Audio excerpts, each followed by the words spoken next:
Guys हमारे आज के सेशन में है द लास्ट लेसन की summary.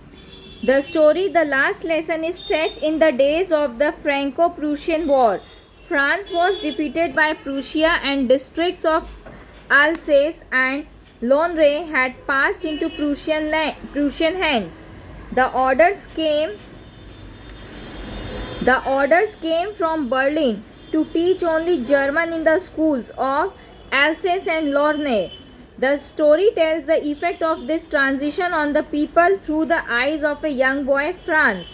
The story describes what is just another ordinary day for Franz, who started very late for school that morning. In fact, he was reluctant to go to school as he had not prepared his French lesson on participles, and his teacher M. Hamel was going to conduct an oral test on the topic in the class. Initially, he thought of spending the bright warm day outdoors enjoying the chirping of birds and drilling of Prussian soldiers at the back of the sawmill. But finally he decided to go to school. On the way, Franz passed the town hall, where he saw a large crowd reading the bulletin board, which had been a source of all bad news. Franz didn't stop there and rushed to the school. When Franz arrived at the school, he found a strange quietness there. He found that his classmates were already seated in their places and the teacher had already started teaching. The back benches were occupied by the village elders, who were grim and solemn. To his surprise, M. Hamel was in the formal dress that he used to wear only on the inspection or prize distribution days. Franz found M. Hamel to be kinder than usual. He didn't scold Franz for being late and allowed him to take his seat.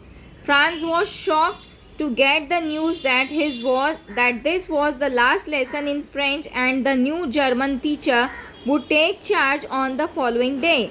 He was full of regret for not learning his mother tongue and felt a sudden love for French.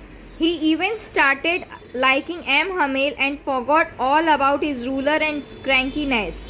When M. Hamel asked Franz to answer a question on participles, he was not able to answer.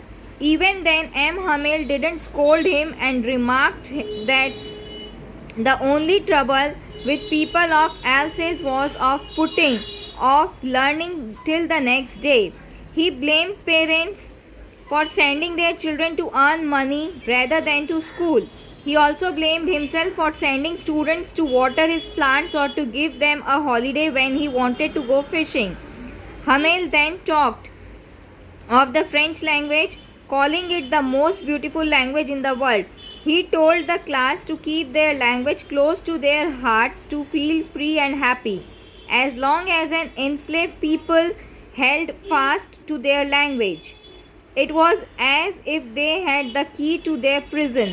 Their language could liberate them forever. As the church clock struck 12, M. Hamel, with a choked throat, wrote on the blackboard, "Viva la France," that is, long live France, and dismissed the lesson. The story, written in historical background, is a beautiful depiction of the emotional bond of people with their mother tongue. It depicts the pathos of the situation, that in order to conquer the minds of the people, it is not enough to win a country physically by force. In order to enslave a people completely, a conqueror needs to enslave their thoughts and make them devoid of their own mother tongue.